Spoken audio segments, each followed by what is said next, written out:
Bonjour à tous et à toutes. Je m'appelle Justine Massika Biamba. J'enregistre cette vidéo depuis Goma, au nord Kivu, dans les Grands Kivu, à l'est de mon pays, la République démocratique du Congo. Je me trouve ici, dans la maison d'écoute de Boulengo, un lieu qui accueille aujourd'hui des femmes vulnérables, des femmes déplacées et même les femmes victimes de violences. Une cinquantaine parmi des centaines, des milliers, probablement des millions, dans la région, ravagée par un conflit depuis bientôt 30 ans. Ici, le viol est utilisé comme arme de guerre avec une ampleur jamais égalée dans l'histoire de l'humanité. Ce livre est mon histoire. C'est aussi l'histoire d'un certain nombre de femmes du Kivu, parfois victimes d'atrocités, mais qui ont décidé de rester debout alors que le monde ferme les yeux sur notre drame, le plus ravageur depuis la Seconde Guerre mondiale, avec des millions de morts. À l'heure où je vous parle, à quelques kilomètres d'ici, les combats font encore rage.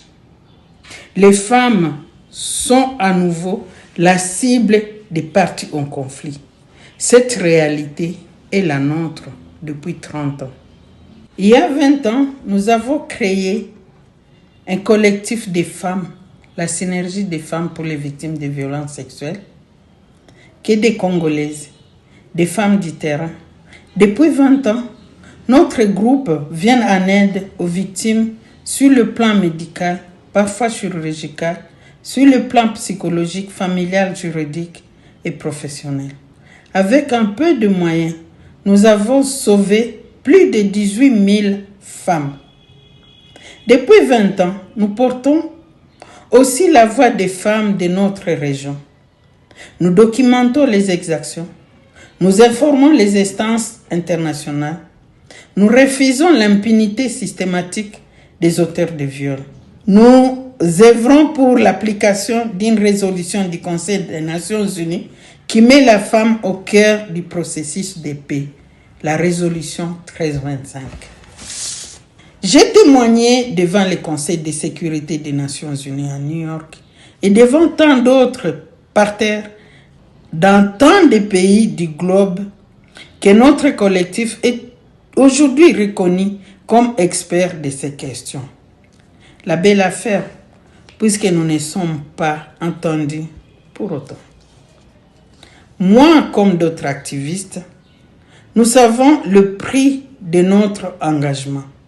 Les actes de violence nous visant, ou pire visant nos familles, nos enfants, ne nous ont pas arrêtés. Et nous n'arrêterons pas jusqu'à la paix. Une autre prendra bientôt ma place à la tête de ces collectifs, c'est sûr. C'est tout cela qui est dans ces livres. Ça est la grande géopolitique, la manne et la damnation, que sont les richesses qui foisonnent dans nos sous-sols. Les minerais que vous avez dans vos téléphones et dans vos véhicules. La mécanique internationale un peu folle. Et l'histoire de mes sœurs comme celle que vous avez autour de moi.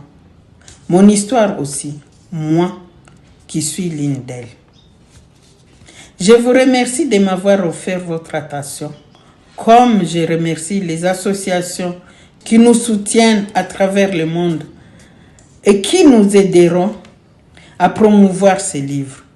Merci de votre travail à venir autour de ces livres si importants pour moi et pour nous.